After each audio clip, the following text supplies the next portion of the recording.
给陈望野当家教的第7天，我梦见了未来。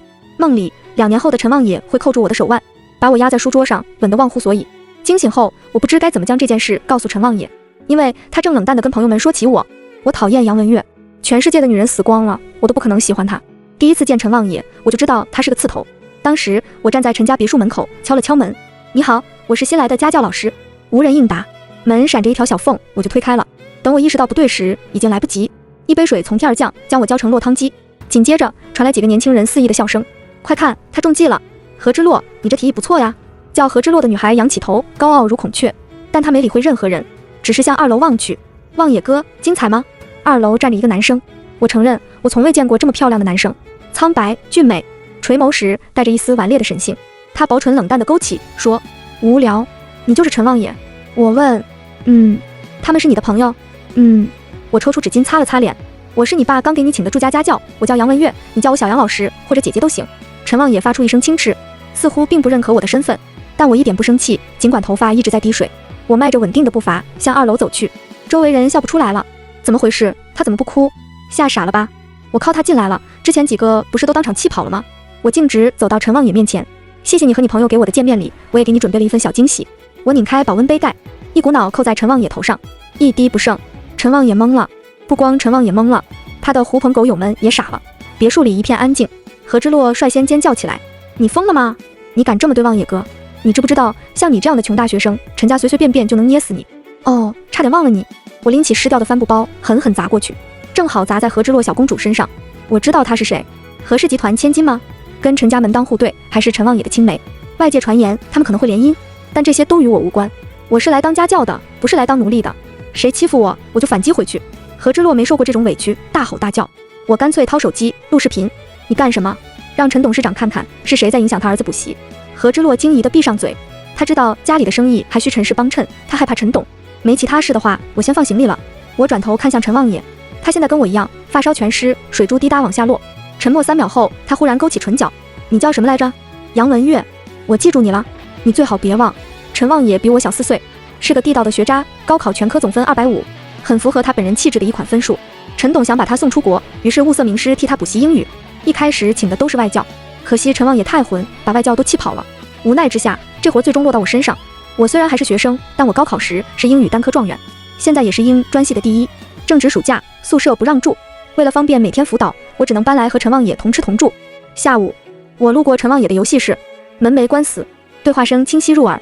野哥，你这新家教有点意思啊，长得也挺漂亮，嘿嘿。你瞎吗？何之洛心情很差，浑身一股寒酸劲儿，那叫漂亮？就是跟和大小姐比差远了。我赌他撑不过这个月就会走。一直没搭腔的陈望野忽然开口，我赌3天。很快我就知道陈望野为什么这么自信了，他的确想到一个馊主意。隔天傍晚，按照计划，我去陈望野房间找他上课，人不在桌前，浴室里倒是传来淋浴声。我问：你在洗澡？马上就好。那我一会儿再来。等一下。陈望野难得客气，我忘记拿浴巾了，就在床上，请帮我递一下。他从门缝里伸出一只手，我留意到他的小手指软绵绵，似乎骨头断了。我没多想，转身去拿浴巾。灰色这条吗？接好。话都没说完，陈望野突然抓住我的手腕，直接将我整个人都拽了进去。浴室内水汽弥漫，陈望野光着上身，一条浴巾松松地裹在腰上。他还不到20岁，正是喜欢各类运动的年龄，因此即便他没有健身的习惯，依然薄肌均匀，线条好看的不像话。我被美色冲击得有些发懵。外面突然传来敲门声，保姆说：少爷，水果洗好了，给您送进来。我瞬间明白陈望野的用意，你故意让保姆这时候来送水果，就能撞见我擅闯浴室这一幕，对吗？陈望野说：你很聪明，保姆会告诉你父母，然后把我换掉。是的。你喜欢这第2份礼物吗？谢谢，非常喜欢。陈望野扬起笑容，以为自己的计谋得逞了。可是下一秒，我伸出手摸上他的肌肉，那我就不客气了。陈望野完全愣住，他压根没料到这一出。我的指腹在他身上轻轻摩挲，从胸肌一路向下，跟尚未擦干的水珠一起滑到腹肌，再到人鱼线。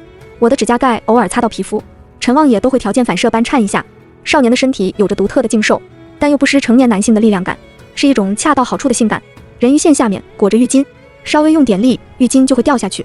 陈望野还在蒙圈中，身体却已经给出了诚实的反馈，比如红到滴血的耳朵，再比如浴巾下。陈望野，是要我帮你换条浴巾吗？我声音很轻，恰似羽毛挠了一下。这时候保姆在外等急了：少爷，您不在屋里吗？那我进去了。别进来。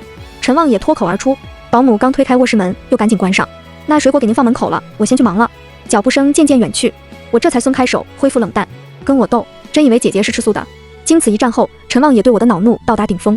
他恼怒的原因很多，比如搬起石头砸了自己的脚，又比如我抽身太快，留他一个立在原地，显得很傻。我甚至听见他跟朋友说，以前我不知道自己最讨厌哪种女生，现在知道了，就杨文月那种，说我傲娇，滚蛋，全世界女人死光了，我都不可能喜欢她。好在他消停了几天，没再来招惹我。意外发生在第7天的夜晚，我同往常一样入睡，但我做了个非常奇怪的梦，梦里有另一个我被陈望也压在桌子上，就是每天给他补习的那张桌子。他一手解开我衬衫上的纽扣，另一只手不太好描述。姐姐，2年前我就想这么做了。他喘息低沉，渴求地说，你亲亲我好不好？我目瞪口呆地看着这一切。桌面上有个日历，时间是2026年4月，2年后。难不成我梦到了未来？画面一转，时间来到2026年8月，场景转移到床上。20岁的陈望也身材比现在更好，灯光昏昧，映出起伏的节奏，汗水从他额前滴落。杨文月，你看看我是你的乖狗狗，不要再丢下我了好吗？他虔诚的像个信徒，如此祈求道。我没眼看这么香艳的画面，惊醒了，心脏在胸腔里狂跳。那只是个梦，没事的。我劝慰自己，将这个梦抛之脑后。翌日一早，陈望也一直睡到中午才醒，今天居然8点钟就坐在沙发上发呆了。他眼下有乌青，看起来没睡好。我平静地打招呼，起挺早。他腾的一下从沙发上弹起来，犹如看到洪水猛兽。你什么你？有话快放！我绝不可能喜欢你，也绝不可能叫你姐姐。神经！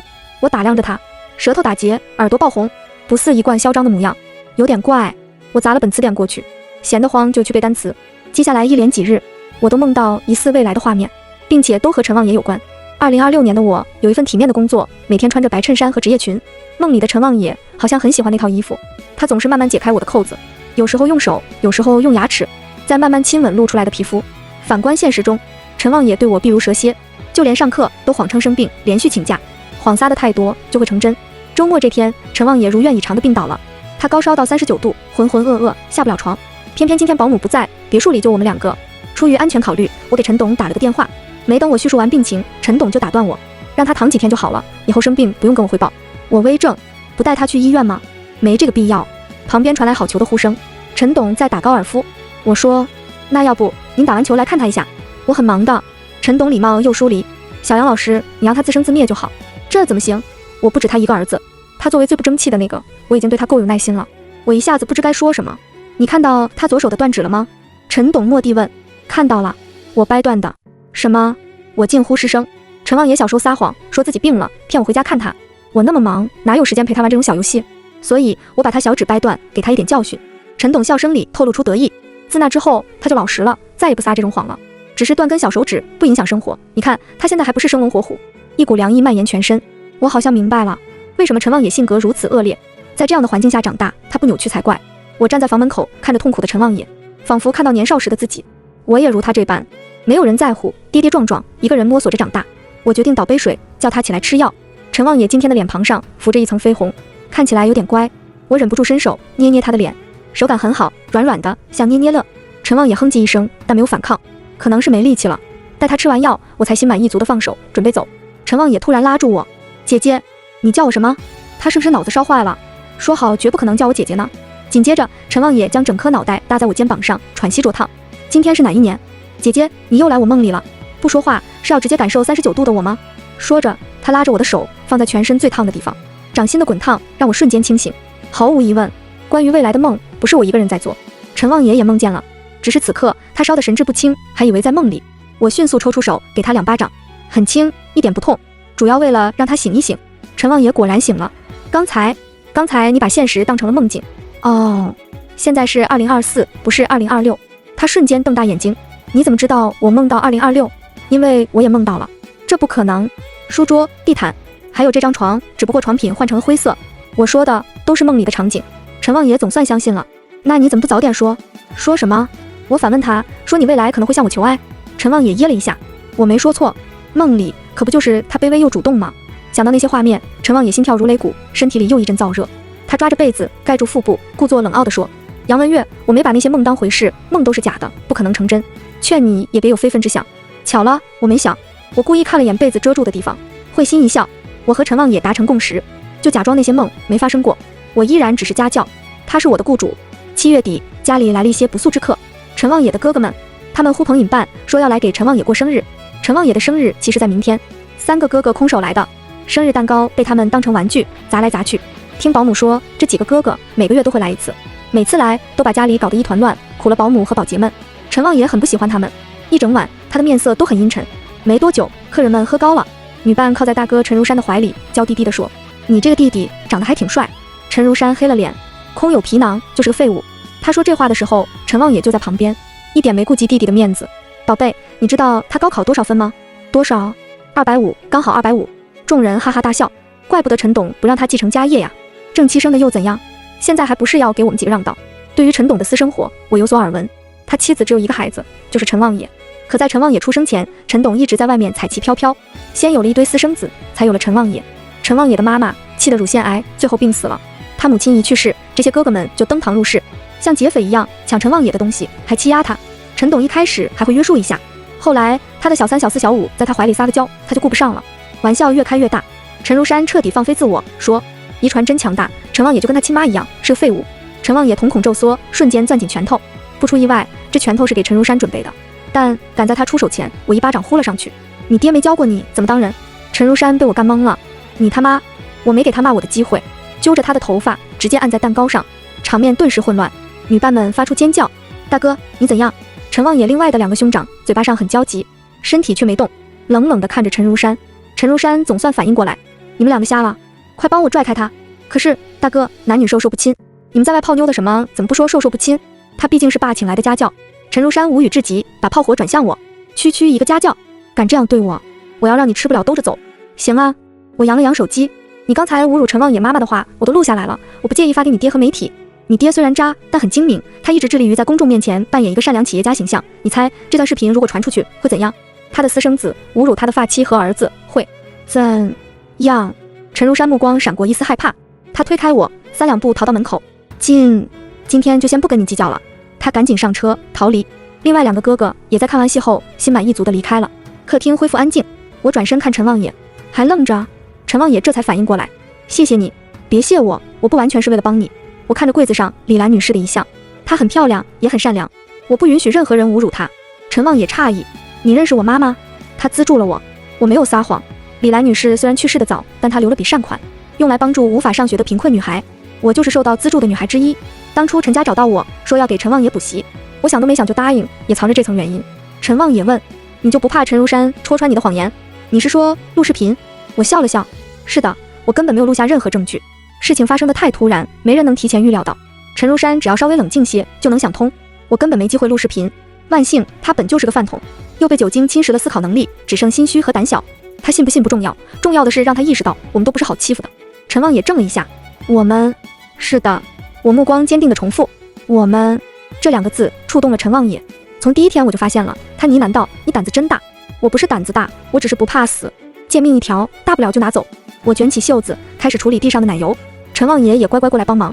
我们难得放下对彼此的偏见，聊起了天。“你就打算一直被他们欺负？”“爸爸不喜欢我，没有办法。”“不，有的是办法。”“什么？”“你反过来去欺负他们。”“杨文月，你在开玩笑吗？”“不是玩笑。”我一脸认真。通过这1个月的接触，我发现你很聪明，只要你想学，总能很快掌握。你之前考不好是故意的吧？你想通过这种方式引起你父亲的注意？被我说中了。陈望野张嘴想要反驳，却说不出一个字。没这个必要。陈望野，你活着不是为了让别人喜欢你，你不如好好努力，把你爸手里那摊的东西都抢过来，让老头退休，让老头失业，让老头看你的脸色而活。我像极了撺掇皇子谋权篡位的奸臣，但陈望野好像被我说动了。我趁热打铁，还有你那些狐朋狗友，在你最需要他们的时候，他们在哪？你被陈如山这些人欺负的时候，他们敢像我这样公开站队你吗？这是事实。陈望野目光一颤，问：“那你呢？你为什么敢？”“因为我和你感同身受。”陈望野良久没再说话。窗外有蝉鸣，剩下的燥热化为野心，在少年体内膨胀。“李兰女士，你的儿子有点长歪了。”我给他掰了掰，也算报答你的恩情。收拾完房间，已经快12点了。陈望野打了个哈欠，好困，我要去睡了，明早还要早起背单词。等等，我叫住他，有个东西给你。什么？不会是新版词库吧？我跑回房间，拿个礼物盒出来。生日快乐！陈望野瞬间怔住了。我感觉你什么都不缺，就给你做了个小挂件，别介意。挂件是生日蛋糕形状，但是做的歪瓜裂枣，看着上面全部封歪的线，我咳了咳。水平有限，别介意。今天的蛋糕被糟蹋了，我还以为不会有蛋糕了呢。陈望野低头笑了下，他的眼眶湿了。很久没收到礼物了。我我很喜欢，谢谢。他本就长得好看，要哭不哭时竟有一种该死的破碎感。陈望野对上我的目光，睫毛颤了颤。你看什么？陈望野，你长得真不错。气氛忽然有些变化，陈望野耳朵又红了。不知过了多久，许是想要阻止我的目光，亦或者单纯什么都没想，陈望野忽然低下头，小心翼翼地亲了我一下。19岁生日一过，陈望野就像变了个人，非常努力地学习。他如同一块海绵，放肆吸收着错过的知识。他也真的不再跟那帮狐朋狗友来往了。有时候何之洛来找他，是不是你那个家教他给你灌了什么迷魂汤？不等他把话说完，陈望野把门关上了。我跟何之洛没有婚约。他没来由地说道。哦，我奇怪地看他一眼，你解释这个干嘛？我不希望你误会，我不喜欢他，也没想过和他在一起。解释就解释，你别动嘴。陈望野扣着我的后脑勺，细密的索吻。自从生日那晚的亲吻之后，陈望野一发不可收拾，他迷上了亲我，找各种理由索吻。模拟卷我考得还不错吧？这不是你动嘴的理由，我只是想要点奖励。少年黑眸低沉，蓄满欲念。他用指腹轻轻摩挲我的唇珠。姐姐跟我谈好不好？像个魅魔。我脑子里跳出这个形容，没人能拒绝这样的陈望野。我抓住一丝理智，推开他。再说，我不是故意吊着陈望野，我只是觉得我和他不是一个世界的，我们悬殊太大了。他现在上头，大概只是源于冲动，年轻人都有的那种冲动。他不在乎现实，但我在乎。至于那些疑似未来的梦，或许真的就只是梦。我很清楚，总有一天我们会回归各自的轨道，只是我没想到那天来的那样快。8月底，我胖揍陈如山的事还是被陈董知道了，那毕竟是他儿子，我被开除了。只是陈董提出一个要求，不要告诉陈望野我是被开除的，作为交换，他会为我推荐一个实习工作。这个机会难能可贵，是一家我向往已久的大企业。出于好奇，我问陈董为什么要隐瞒。他答：小野现在很依赖你，要是知道我开除了你，搞不好找我同归于尽。您把他想得太冲动了，他是我儿子，我最了解。顿了顿，陈董说：现在分开你们是最好的时候，趁他陷得还不够深。原来他全都知道，什么都瞒不过他的眼睛。他让我来选，这还用考虑吗？我果断接下实习 offer。离开那天，我很平静。我给陈望野讲完最后一个考点，然后合上书说：就到这儿吧。陈望野浑然不觉，打着哈欠去睡觉。他睡着后，我拖着老旧的行李箱，静静合上门，踏上属于我的人生。陈董介绍的工作在 C 市，是一家500强企业，机会着实难得。我亢奋得像打了鸡血，努力工作，不断积累经验。除了毕业答辩，我几乎不回 A 市。一晃2年过去，重返 A 市是因为工作变动，我从那家大企业辞职，跳槽到了陈氏旗下的集团。原因无他，陈氏工资给的多。跳槽后的日子也是风平浪静，直到周5那天，我们部门去 A 大开招聘会。开场前，我坐在后台打游戏，外面好像来了什么人，门口的同事正在热情打招呼。我随口问：谁呀？身旁一起打游戏的搭子说：老板儿子，陈如山还是陈乐水，还是最小的那个陈望野。我愣住，搭子，你放技能啊，你要被对面弄死了。陈望野他不是出国了吗？谁知道怎么回事，说是送国外去，结果小少爷突然改主意，复读1年参加高考，居然还考上 A 大。搭子啧啧称奇，你说神不神奇？原本以为是个指望不上的学渣，现在成了老板眼里的香饽饽。快别玩了，他进来了。我下意识抬起头，那个身影熟悉到我心跳漏了一拍。陈望也没有看到我，他只是走到门口跟主管打了个招呼。2年不见，他又长高了，眉宇间沉稳许多，和梦里的那个陈望野越来越像。招聘会结束后，我和同事负责收拾，他们在聊陈望野的八卦。小少爷的绯闻你们听过没？哪个？就是说他喜欢一个女生，贼他妈专一痴情。则骆驼祥子里说，自古情种只会生于大夫之家，是何之洛吗？听说他俩青梅竹马，门当户对。我手上动作一顿，沉默地听着。我也听说是何之洛。前几天何之洛微博发了牵手照，有人说就是和陈望野呢。听着，我走神了，以至于我并未注意到身后的同事们忽然间没了声。麻烦拿个扎带给我。我低着头说，半天没人回应。我后知后觉抬起头，就看到陈望野拿着一整捆扎带站在我背后，同事们十分默契地闭上嘴。陈望野甩着扎带一下一下，击打的是他的掌心，也是我的心脏。舍得回来了。他的语气漫不经心。好久不见，难为你还记得我，小杨老师。他着重咬后面4个字，2年前从来没叫过这个称呼，现在倒是会叫了。我硬着头皮说，恭喜你考上 A 大。陈望野发出一声轻嗤。如果说2年前他只是个爱捉弄人的刺头，那么现在他成熟了，眉目间的戾气也更重。我扶着膝盖起身，陈望野瞥见我的衣服，白色的职业衬衫，某些梦境被回忆起来，他的视线变得深邃晦暗不明。同事拉我过去，超小声问，文文，你认识陈望野？我给他补过课，但你们之间的气氛好像不太愉快。我抿了抿唇，可能我教他的时候太严厉了。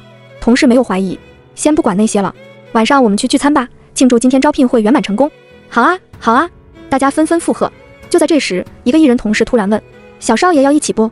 其他同事恨不能踹他。你瞎问什么？人家还要上课呢。就是小少爷很忙的。不忙。陈望也弯起薄唇，目光瞟向我。巧了，今晚没课，聚餐，但带了个祖宗。大家都谨小慎微，不敢乱说话。最后还是那个艺人同事喝多了，不怕死地勾住陈望也肩膀。小少爷，叫我小陈就好。小陈，你人真不错，怪不得能逆袭考 A 大。今天见了你，我刮目相看啊。我们都替这位同事捏把汗，但陈望也并没有生气，反而客气地说：“谢谢王哥。”他的谈吐简直像变了个人，沉稳得令人啧舌，但是他脸上的笑容始终淡淡的，仿佛隔了一层看不透的纱。哥，小陈，听说你好事将近，来，王哥先恭喜你。我还是单身，怎么就好事将近了？咦，你不是跟何家那个千金一起拍了牵手照，还官宣了吗？陈望也惊讶地挑眉，我跟他完全断联了，怎么可能一起拍照？哎呀，原来是误会。王哥尴尬地笑笑，但是小陈，你条件这么好，学校里应该有很多女生追你吧？不清楚，我不太关注那些。陈望也突然抬头冲我露出一个温和的浅笑。小杨老师，你没告诉大家吗？我的初吻是你的。饭桌上安静的可怕，厚脸皮如我，此刻都想找个地缝钻一钻。王哥瞬间酒醒了，他讪笑两声，哈哈哈，这个，是不是听到了什么不该听的？看，连艺人都无法掌控的局面出现了。随后，同事们纷纷找借口提前离开，不逃，就剩下我和陈望也。他镇定的包虾，仿佛刚才什么都没发生。陈望也的手指很漂亮，白皙修长，包好了虾就放在我碗里。我无奈地说：“你刚才为什么要那样讲？大家会误会的。”误会什么？我说的都是事实。我们陈年旧事，不用告诉同事们。你不喜欢，不太喜欢。巧了，他抬头，我也不喜欢你不辞而别，人间蒸发。我们扯平了，所以你今天故意让我不痛快。他不回答，就相当于默认。我也不再说话，因为不辞而别是事实，我理亏在先，还有什么好辩解的呢？不知过了多久，陈望也开口：“我知道是老头开除了你，不是你自己要走，但结果都一样。”不一样。陈望也摇头，我生气的点在于你不跟我商量，擅自做了决定。我选择自己要走的路，不必跟你商量。为什么？你我悬殊太大，不是一个世界的人。而且你以什么身份立场要参与我的决策呢？陈望也脸色树地冷住。我在提醒他，我们从头到尾都没有在一起过。我继续说，就比如今天，如果你没看到我，我们压根不会产生交集，也不会见面。但是我看到了，无论你在哪，我都会不遗余力的看到你。陈望也低沉的嗓音敲击在我耳膜上，所以以后也会经常见面的。杨文月，做好准备吧。陈望也很快用行动证明他没瞎说。我们组有个新项目，临时接到主管通知，陈望也会跟我们一起。不知他怎么争取到了机会？难道陈董真改主意要培养他了？陈望也虽然才大一，但以前留级加复读，年龄已经21了，完全可以参与项目。主管意味深长地说：“小杨，你是组长，多带他一些。”好在陈望也工作起来一点都不混，他的能力很出众，完全超出预期。他也从不仗着自己的身份要求特殊对待。久而久之，大家都放下了戒备，和他相处甚欢。项目快要谈成时，我们组请客户吃饭。那天我刚好有一份策划要做，留在公司加班。意外就是这样发生的。晚上10点，同事小易突然给我打电话：“组长，不好了，陈望也跟客户打起来了。”什么？我第一反应是陈望也不是那么冲动的人。组长，也不能怪小陈，他打人的原因是因为你。我保存了策划，提包就往饭店赶。路上，小易交代了前因后果。这次的客户代表是个油腻好色的中年男人。席间，他酒精上头，问：“你们那个小杨怎么没来？组长今天留公司加班。”这怎么行呢？我就是冲着他来的，他在，这事才好谈。此时，同事已经听出不对劲，试图保护我。我们跟您谈也是一样的，项目内容不变。客户代表摆了摆手，我只要小杨，我很少见到她那样的姑娘，长得漂亮不说，眼神看人冷冷的，但就是有股媚劲，被她看一眼，我浑身骨头都要酥了。快给小杨打电话，今天把我陪好了，项目就……这话没说完，陈望野的拳头已经上去了，场面直接失控，同事才迫不得已给我打电话。待我赶到时，包厢内已是一片狼藉。陈望野并不知道同事给我打了电话，就像我也并不知道陈望野此刻在想什么。他置身在滔天的愤怒中，像一个丧失理智的巨兽。客户代表秃着头缩在角落里，吓得鼻涕横流。你们怎么能打人呢？我要终止合作，告你们陈董去，你去。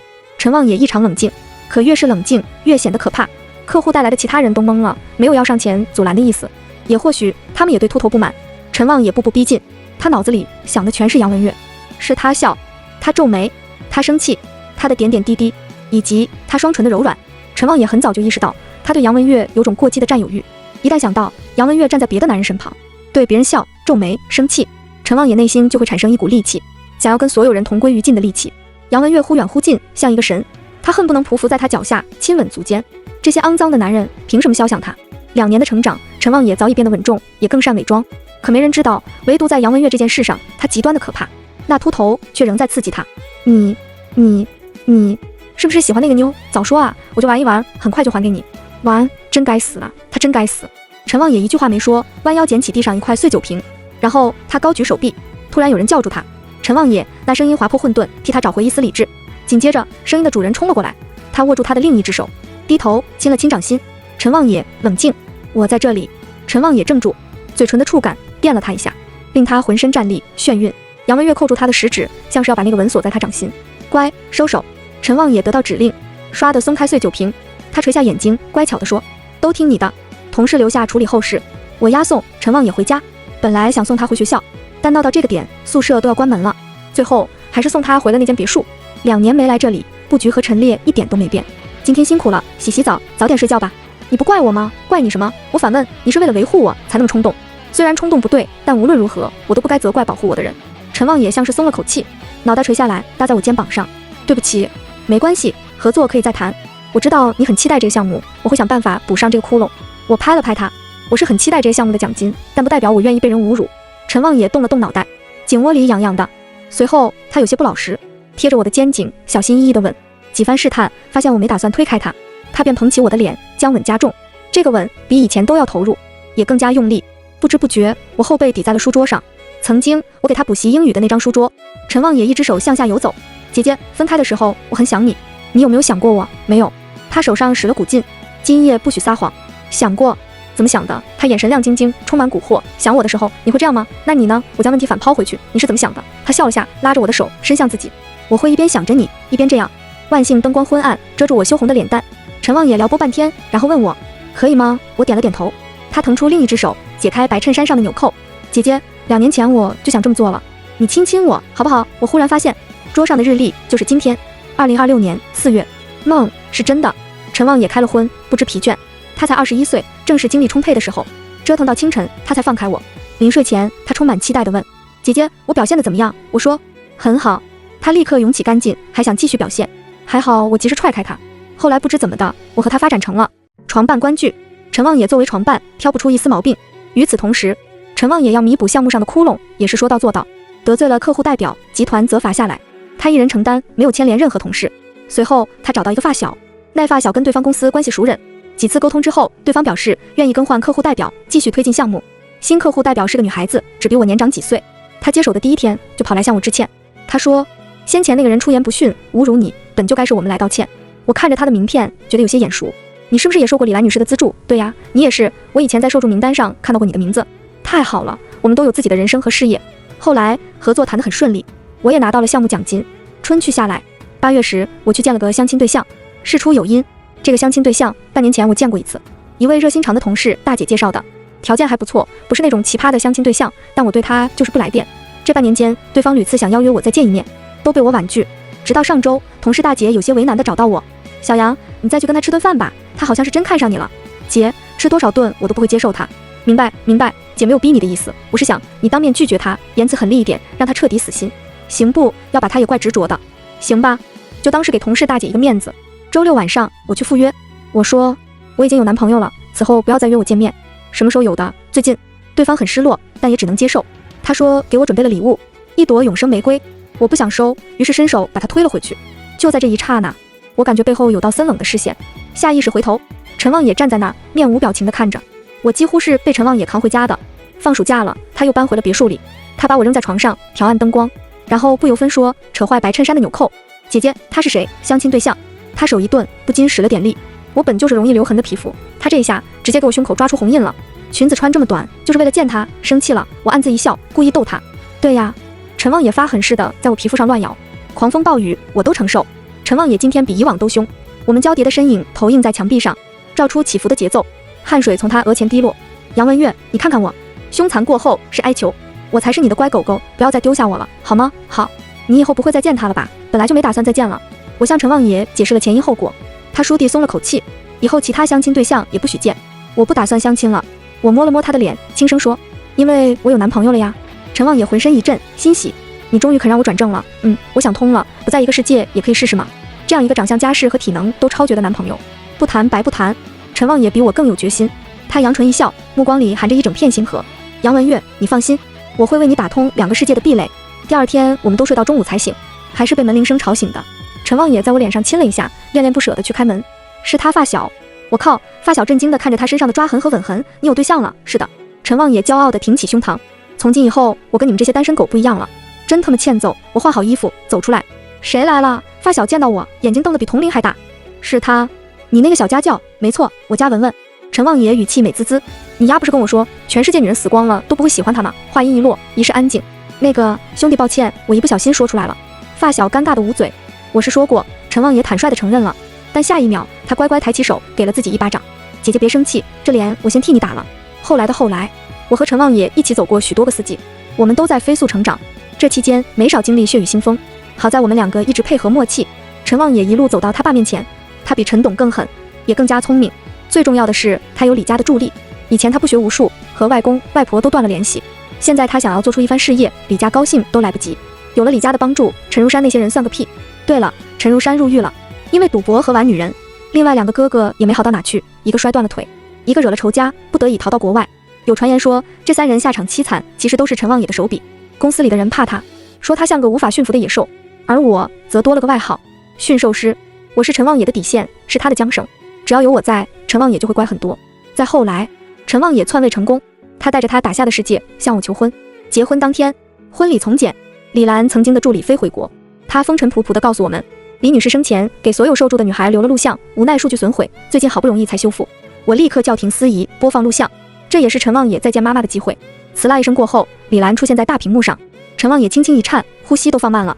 杨文月，你好，看到这段录像你想必一定取得了不错的成绩，我无法亲自到现场为你祝贺，但希望你永远自由。说到最后，他像是想起了什么。对了，我有一个儿子叫陈望野，也不知怎么的，我总感觉你们以后会相识。倘若有一天你遇见他，请替我转达。他唇畔带着笑意，温柔地说，这世上会有人爱他。全文完。